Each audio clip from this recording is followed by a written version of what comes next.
Hey everyone, welcome back to the Evening Reader. I'm Priscilla,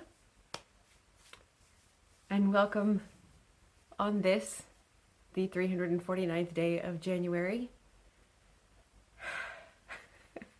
We've got 5 days left in the month, and then we have the final 12 days of the year, or 11 days of the year. Guess that's how the years seem to go. It's like January and everything else. Anyway, so it is like early Friday evening here. I hope that you've had a good week.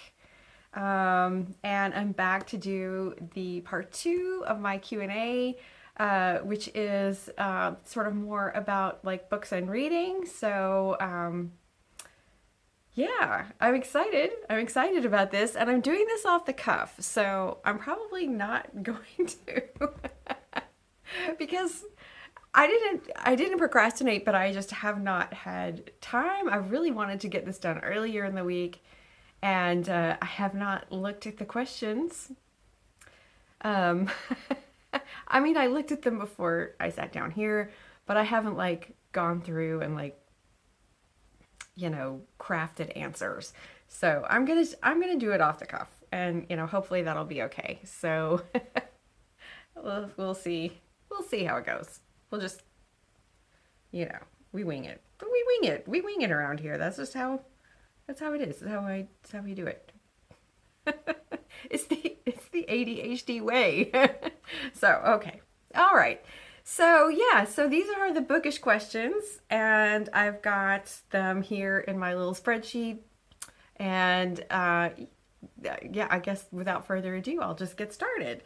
So, the first question is from Hannah at Hello Bookworm, and she asks, "What are some of your favorite books of all time?" Oh my gosh.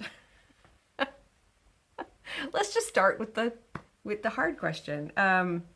You wouldn't think that should be a hard question. Like everybody knows their favorite books, right? But it's like, well, yeah, but then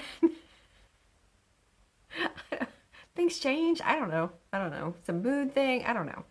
Um, but what are some of my favorite books of all time? Well, probably, I mean, I've talked about my favorite books. I will put a link in the description box down below to a video that I did earlier in 2023 and about some of my favorite books. Probably my favorite book of all time is The Secret History. No, I'm not saying The Secret History is the best book of all time. Please don't get confused. I'm just saying that happens to be probably my favorite book. Um, and then here's where I just go, oh, I just start drawing a blank because I always just, these are like deer in the headlights questions. Uh, um, also, Lonesome Dove by Larry McMurtry, True Grit by Charles Portis. I'd probably say Plain Song by Kent Harif, and no, I know that I'm forgetting Birds of America by Lori Moore. Hate Ship, Friendship, Courtship, Marriage, Love Ship, Marriage by Alice Munro. The Stone Diaries by Carol Shields.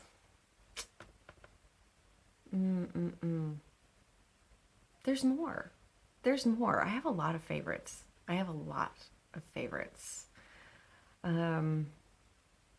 But those are the top ones. Those are top of mind. Those are usually always top of mind when somebody asks me what my favorite books are. So, yay. Oh, I'm gonna have to edit some of this out. All right. Okay, her second question was, what new releases coming out in 2024 are you looking forward to most? Okay.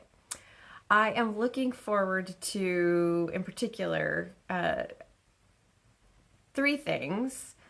the new Elizabeth Drought, which was just announced and which name I cannot remember off the top of my head. I was so excited to hear that she's got a new book coming out. Oh, I cannot wait. I think it's called Tell Me Everything. It's supposed to bring together Lucy and Olive, and oh wow, that's going to be amazing. I hope.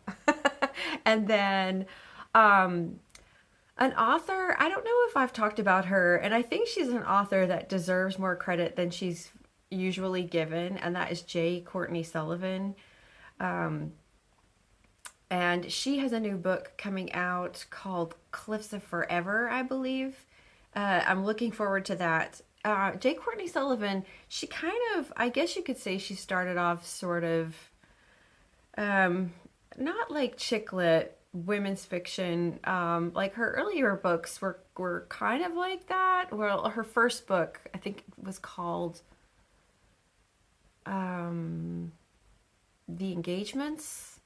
I think her first book was The Engagements. Now I'm going to get this all messed up. Anyway, she has a couple of really terrific books. One is called Maine, which is about a family and the women in the family, and they have a house in Maine, and the mother wants to get rid of the house, and it's sort of like an inheritance, you know, who's going to get it and what should she do with it, and family secrets, family saga.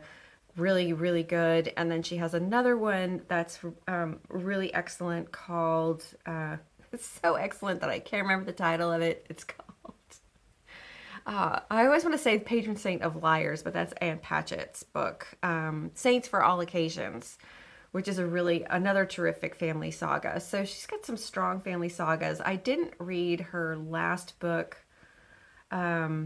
which was called Friends and Strangers. I have not read that one yet, but I really enjoy her writing, and I feel like she's one of those writers like Curtis Sittenfeld who sort of gets lumped into like women's fiction or, you know, almost borderline kind of chick lit, but who, you know, if she was a man would be more like Richard Russo.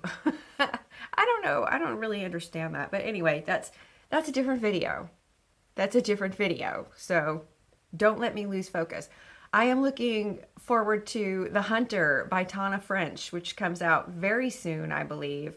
I'm super excited about that. New Tana French is always something to get excited about, even though I'm an eensy bit disappointed that it's not a new Dublin Murder Squad mystery, and I'm kind of thinking maybe she's not going to do those anymore, but, well, I'll take what I can get.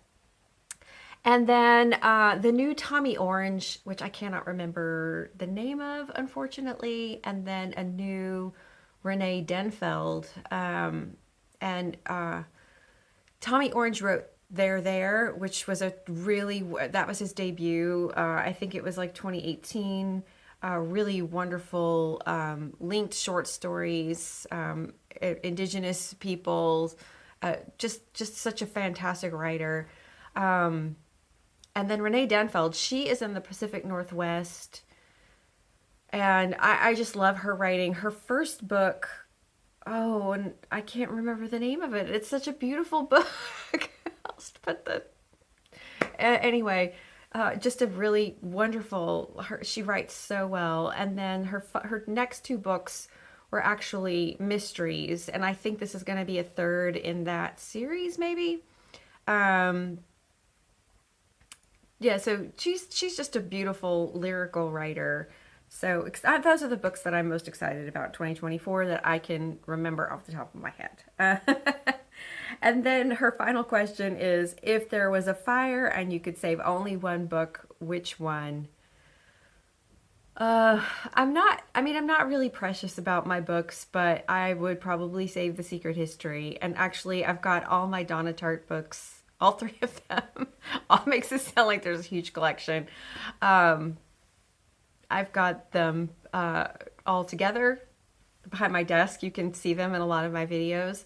So I would probably grab all three of them and run out the door. But otherwise, I think anything, I can probably get it replaced. I don't really have anything. I don't have like collector's items, and those are first editions, my Donna Tartt books, but it's my understanding that most first editions don't mean much, so it's okay. It's okay. All right. The next question is Sweet Elizabeth, Liz. I don't know if you go by Elizabeth or Liz, Sweet Eliz. And so she asked, is there a book that changed your life as a reader or opened a door to a new genre or a new way of looking at books? Oh, wow. That's a great question. Yes. I think for me, a book that changed my life as a reader probably was either going to be like Raymond Carver, Where I'm Calling From, or Lori Moore's Like Life, which I remember reading in my mid 20s. And before that, I never really read short fiction except for what I had to read for English classes in school. And those stories made me want to be a writer and to be a short story writer. And then following on from that, Flannery O'Connor, The Complete Stories, John Cheever collected stories, Mary Gateskill, Bad Behavior, Charles Baxter, A Relative Stranger, David Levitt, Family Dancing, just really got into short stories. And I read short story collections, probably more frequently. It was probably like 70% of my reading back then, until I was in my like early 30s. And then a book that changed things for me like a little later in my reading time would have been actually reading Tana French and Laura Lippman. I didn't read mysteries. I thought they were kind of throwaway and kind of junky, and I admit it. And when I started to read some of Laura Lippman's standalones, and then I read In the Woods by Tana French, I realized that you could, not that Laura Lippman's, I wouldn't call her necessarily literary, but I felt like her stuff was like several notches above other mystery writers that I had read. Even if I had enjoyed them, they just felt kind of throwaway. But when I read In the Woods, I just was absolutely captivated, and that got me into literary mystery. And so I guess that sort of really, I was kind of a snob. I was a literary fiction and classics snob, and that started to change my mind, and I started to look around at other things and other genres and sort of broadened my horizons. And that was also when I'd started book blogging. So yeah, that was those are a couple that opened my mind and my experience, and I'm very happy for it. And then she asks, what is your dirty little secret to read, watch, or listen to? I don't really have any dirty little secrets in terms of reading. I mean, I don't feel bad about anything that I read, and I don't think anybody should feel bad about anything that they read. I think you should primarily, I mean, it's wonderful to read to be informed and educated and all those things, but I do think that you should read what you love and read something that's bringing you joy. Whatever, I mean, you could definitely be reading for joy because you're very joyful about getting educated about something. But I also think that if you're reading a cozy mystery or you're reading a romance and it brings you joy, then you should not feel bad about that at all. Watch what I watch. That was my dirty little secret. Again, yeah, I don't really have one. I tend to, I guess, like, I have comfort watch. I like my comfort go-to is usually the Gilmore Girls, which I've just got certain episodes that I really like and will watch.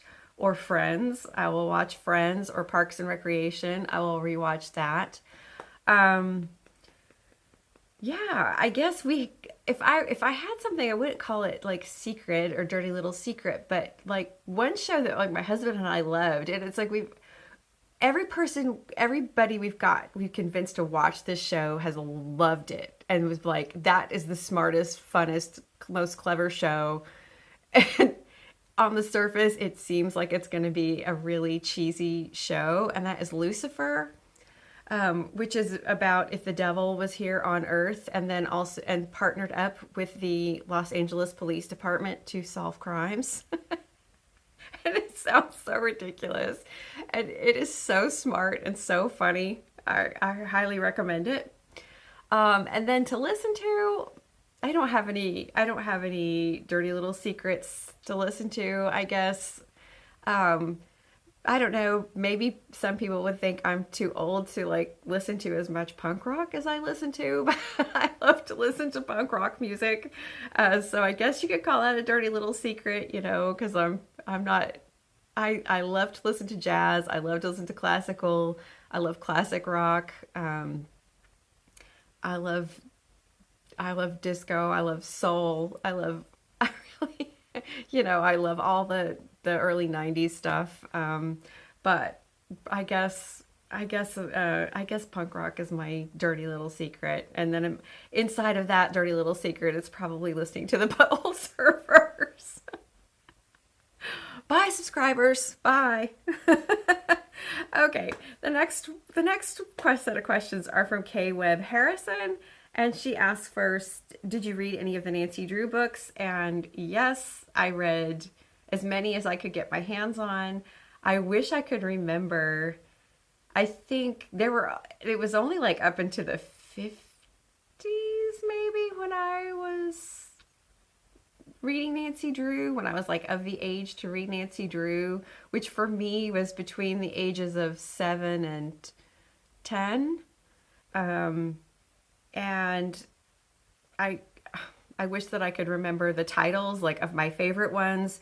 But I think I want to the number 49 sticks in my head, but I don't know. But yes, I was an avid Nancy Drew reader when I was a kid. And what did I like to read during my teen years? During my teen years, usually I read whatever like my mom was reading or my parents were reading. I mostly read the same books. uh, and so a lot of biographies, some true crime, some novels. I read the Anne Rice books. Like I read Vampire Lestat, Interview with a Vampire. I really liked Susan Isaacs. She had a book called Almost Paradise that I read like, I don't know, 800 times. And also her book Compromising Positions. I liked to read Neil Simon plays, and I liked to read plays a lot when I was in high school. Um, a book called Genius by a writer named Patrick Dennis. He's the writer who wrote Auntie Mame. But Genius was his other book, and it would be so unbelievably politically incorrect now, but it was funny at the time. Um, yeah, so I read, and then, I read The Bell Jar. I took books out of the high school library. Um, but yeah, I mostly just, I kind of, oh, Less Than Zero. I was obsessed with the book Less Than Zero when I was a sophomore, junior in high school, I think it was. Maybe I was a junior. Yeah. I read that book so many times. Marilyn French's Women's Room. Yeah, there were no, I think maybe when I was in high school, that might have been when like Sweet Valley High started up, but I had no interest in that. I was like way beyond it. I had already been reading more adult type books. I mean, I think I read Rebecca when I was like 12. So, I mean, I was just already on to reading not children's books. So that's what I mostly read during my teen years.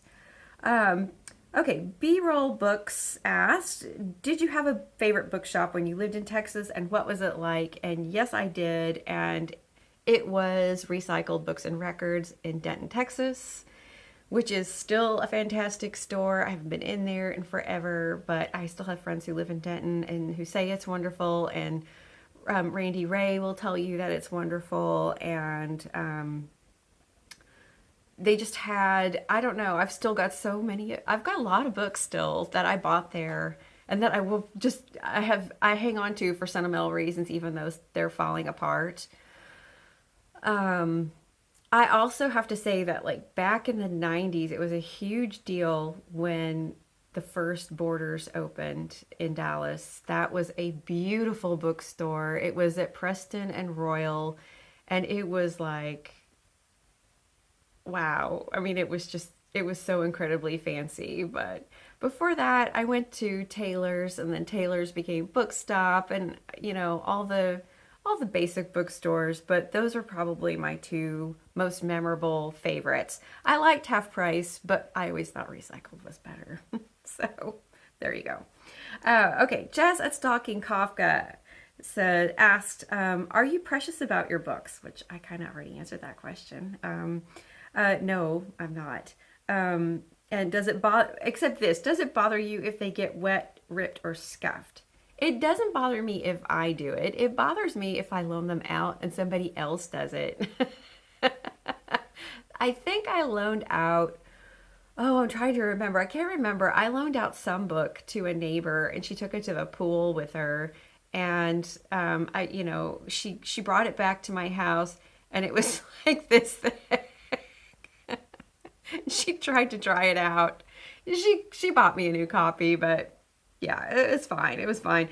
But yeah, no, I'm not really precious about my books. I mean, I am as long I take care of them as long as they're in my possession. I'm not careless with them. I try not to like eat and then touch the pages and that kind of thing, but I mean, I'm not I'm not overly precious though. Let's see. Do you have any go-to recommendations for friends? And what is your most recommended book? Uh, I, you know, I don't have a go-to necessarily. I have recommended The Secret History to a lot of people. I started recommending it as soon as I read it, so that's a long time. uh, I've loaned it to people. I'm more likely to recommend authors. I don't know. Sometimes I feel like recommending books is like playing matchmaker, and maybe you just don't want to. Maybe it's just not a good idea. uh, so I mean, I tend to feel out people, and it depends on the person. Like if I how receptive I think they are. I know that sounds terrible, but I also do I read pretty broadly now though too, and I try to pay attention to the person I'm recommending the book to. So there's nothing necessarily recommend to everybody, but I guess The Secret History, Lonesome Dove, and maybe some Tana French I would recommend to lots of people, to a broad number of people. Yeah, everything else, I think it just is going to depend on the person. And then my most recommended, I guess it's The Secret History. If you had to save only one book to take with you to a deserted island, what would it be? Lonesome Dove. I know you thought I was going to say The Secret History. I would probably take Lonesome Dove. Just because it's just so beautifully written. It's just so wonderful. Uh, I was really just blown away reading it again. It's been such a long time since I read it, and yeah, I think that I would take Lonesome Dove with me. Other hobbies besides reading, writing. Writing is my other hobby besides reading. Um, I like to color. I like to do the adult coloring now and again because I like color. I can't really draw. I would love to learn to draw. I would love to take a drawing class. So that would be great. I used to play video games. I don't do that much anymore, although I am just now getting into a new game that my husband started, which is called Baldur's Gate. It's Baldur's Gate 3, if you're interested. I was a World of Warcraft player. Lara Croft, Borderlands, Skyrim. I played a lot of games. So yeah, I used to like gaming. This Baldur's Gate is kind of a Dungeons and Dragons type of game, so that's always really fun. So that's that. Okay. And now Books with Lily asks, what were some of your favorite childhood books, TV, and movies? My favorite book as a child was a book called Caddy Woodlawn. I can't remember the name of the author. Carolyn something, Carolyn Brown, Carolyn Keene. I can't remember. But that was my favorite book as a child. That was my absolute top book. I read it and read it and read it. I also loved the Little House books. I loved all the Louisa May Alcott books, Nancy Drew. Um, um, oh, Trixie Belden. I loved the Trixie Belden books. Could get those. I would get them for some reason, the grocery store, the Safeway, where my grandparents, in the town where my grandparents lived. The Safeway always had Trixie Belden books. And so my grandma would buy me a new Trixie Belden book. Uh, those were my favorite books. And my favorite TV, oh gosh, I mean, Little House on the Prairie. This was the 70s, people. Mork and Mindy, Laverne and Shirley. I loved Laverne and Shirley. Uh, and movies, My Fair Lady. My Fair Lady. Yeah, that was absolutely my favorite movie for the longest time. And Auntie Mame. Um, I was a weird kid. What can I say? Um, Michael, Book of Dust, asked, let's see. Moving to the EU, do you feel your reading has gained a more international focus on books, writers, or works in translation? Um, I have to be honest here and say no, not really. And there are several reasons for that. I think that I'm gaining that now. It's taken me a long time for several, like I said, for several reasons. One was like I have to say, the first year that I was here, it was really hard. I was very bewildered. I was, I was depressed. I was just very homesick. I talked about this a little bit in the last video. The way that we had to leave and how quickly we had to leave was very stressful for both me and my husband. And just left a lot of feelings and things to process later that were kind of difficult. And being an expat's difficult. I mean, you're in a strange place, even though it's still a Western country, even though lots of people speak English, it's very different. And so when I was reading, to shorten that part, when I was reading, I was really looking for comfort. I was just really I read a lot, and I really was reading to sort of like be soothed and to be in a place where I knew things, or if I didn't know things, they were unexpected things. They were just things in books, if that makes sense. The other reason why is because of writing, because I am writing, I am trying to write a novel. And so I have spent until started BookTube, I usually spent my time reading authors and reading books that would help me be a better writer.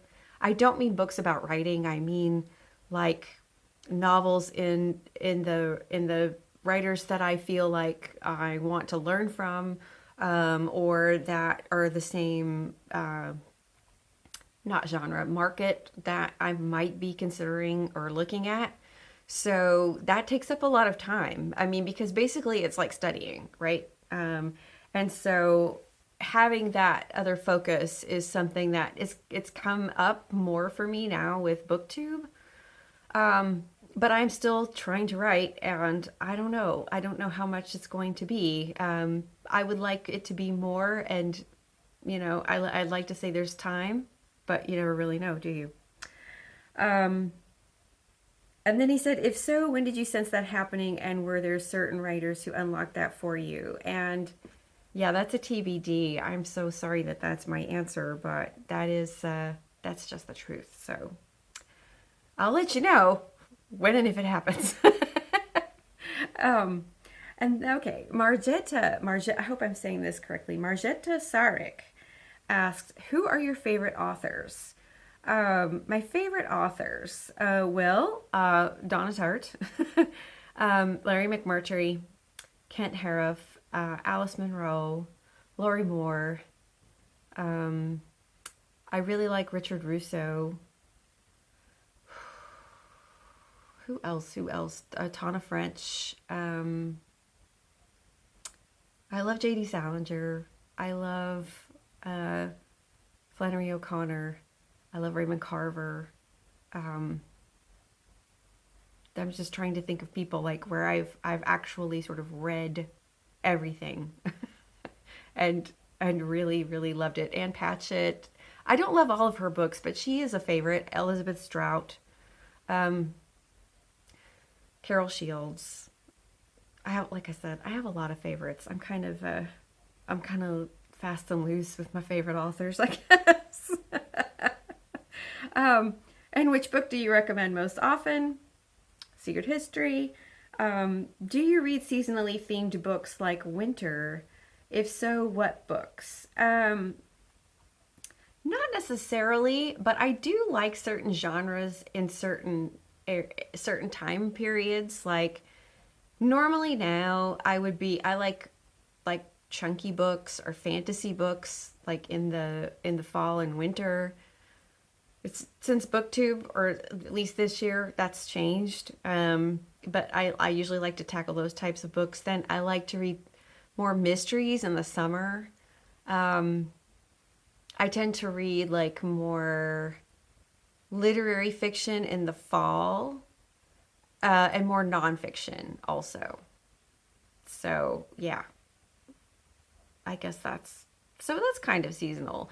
But I don't like read winter books in the winter necessarily. I do tend to think of like classics and chunky books for the winter though. Do you have other hobbies besides reading? Okay, we covered that one too. So this is going to be a long one, y'all. I'm sorry. Okay.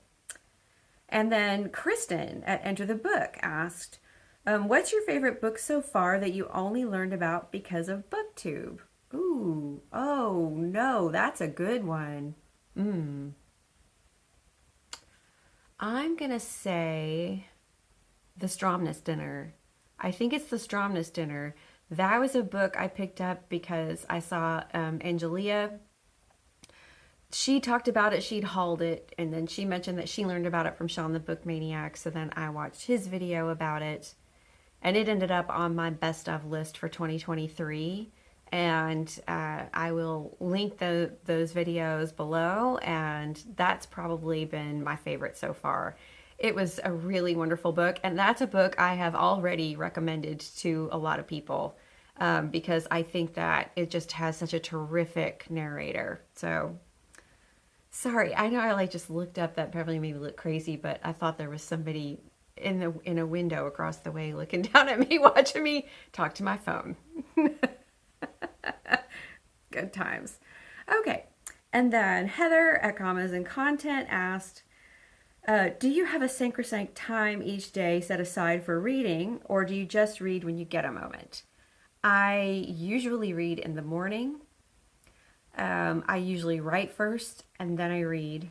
And if I am not writing, then I will just read in the morning, in the early morning before work with my coffee and my cat. I used to read before bed, and I kind of got out of that habit. And I do sometimes now, but not very frequently. And then on weekends, I will sometimes read in the afternoons. If your house was on fire and everyone else was safe, but you had a few seconds, which books would you grab to rescue? The Donna Tartt. Because they're all together on the shelf and it'd be easy. And then MJ in Canada asks, can you recommend any contemporary Dutch authors, especially those translated into English? Herman Koch is the only one that I can recommend because he's the only one I've read. I read his book, The Dinner, which is a very, it's kind of a dark book, an interesting book, political, timely, and complex book. And the second part to that answer is I'm going to link to, I believe it's Books and Quills, the booktuber Books and Quills. She is Dutch. She lives in England, but she did a series, I want to say in the summer of 2022, about Dutch literature, because she was looking to get back into reading Dutch authors, both in English and in Dutch. And she did a really fascinating series about Dutch literature and why, like, a lot of Dutch literature, and Leo at Leo's Little Book Life could probably talk about this as well. But a lot of Dutch literature is not translated into English. And I just, honestly, because I think I don't know, there's maybe not a market for it. I do believe it does sometimes gets translated into to German or French, but not so much into English. And also the interesting thing is, like, a lot of Dutch people read English books. The English bookstores are here not just for expats and English speaking people, but for the Dutch. And if I've been in several Dutch homes, and there will be both Dutch books and English books on the shelves. Thrillers in particular seem to be very popular. Some fantasy as well. Gosh, Karen Slaughter's really popular here. I'm not sure why. But yeah, I think there are many reasons why that a lot of Dutch literature is not translated into English. But another really interesting fact that I learned watching those Books and Quills videos was that, like, a lot of Dutch people will read works from other countries, not so much European countries, but because those works do get translated into Dutch, but like works from like Asian countries, they'll read the English versions of those books because they feel like they're closer to the original. Because what often happens is, like, say, a book from Korea or Vietnam or China or Japan will be translated into English, and then it's the English version that gets translated into Dutch, not a Japanese or Vietnamese straight into Dutch. I thought that was interesting. I didn't know that. She learned all that by going around and interviewing Dutch booksellers. So I will link to that series in the description box. And then she asks, is there a novel set in the area where you grew up that makes you nostalgic for that place? And yes, Larry McMurtry's work, not just Lonesome Dove, but his other works. I didn't grow up in Houston, but I know Houston, and then I also just know Texas really well. And so, like, and then his books Texasville, which are set more in like West Texas. That series, which starts with The Last Picture Show. All of those make me nostalgic for home.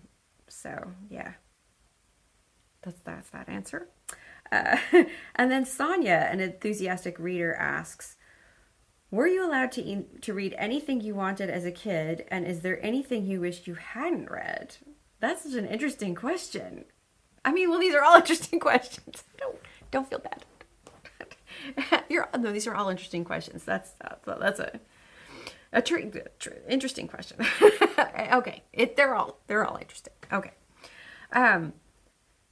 Yes, I was allowed to read anything I wanted, pretty much. I was not supposed to read certain things, like not so much books, but magazines. Like, I wasn't supposed to be looking at at Cosmopolitan, but I was looking at Cosmopolitan. I guess that I wasn't supposed to, but I did. And is there anything you wish you hadn't read?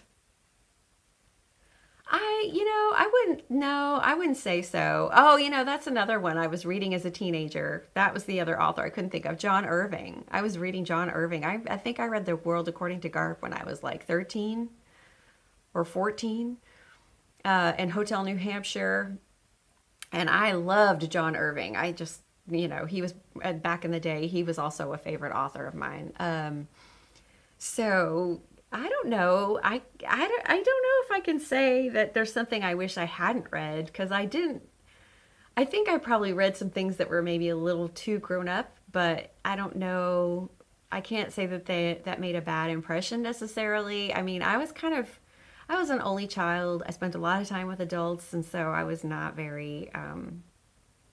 I was already just kind of out beyond my years in a lot of ways anyway. So I don't know.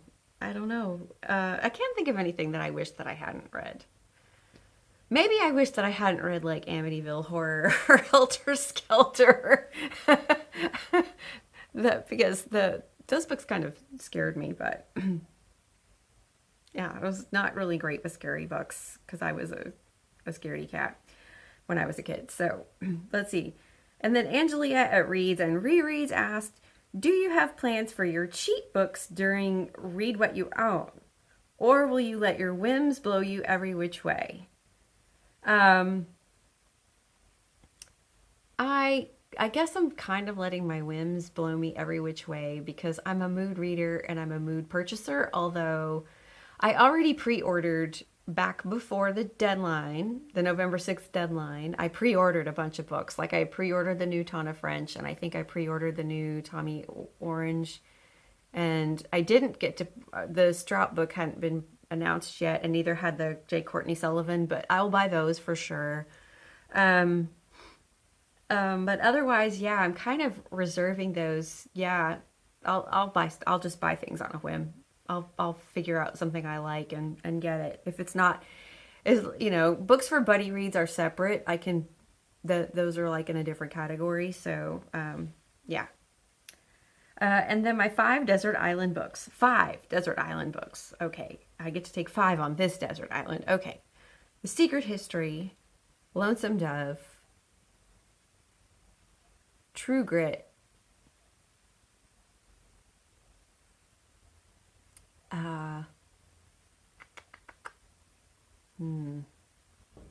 oh gosh, maybe like, I'd probably take a couple of short story collections. I'd probably take like Flannery O'Connor complete stories, and then maybe John Cheever, the complete stories, or maybe Lori Moore, Birds of America. I don't know. That's a tough one. Yeah. Yeah. That's it's hard to do off the cuff. It's hard to do. Anyway, okay, that's it. That's a long video. Thank you if you're still here watching. If you're not, I can't blame you. And thanks to everybody who submitted questions. And thank you to everybody just for being here and hanging out with me, for just coming to visit and being a subscriber, or if you're not a subscriber, for just hanging out with me anyway. I really appreciate it. And this was a lot of fun. And who knows if or when I'll ever do another one, but it was kind of cool. It was better than I thought. I was a little nervous. And I'm sure I come across as very calm and cool here in this video and not nervous at all.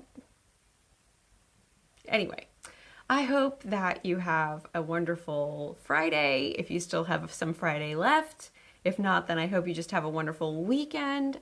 And I hope that you take care of yourself and get some good reading done. And I will be back next week, probably maybe with some January wrap up and some what's happening in February. Kind of get back on track. Let's hope so. Anyway, I take care of you, and I will see you in the next one. Bye.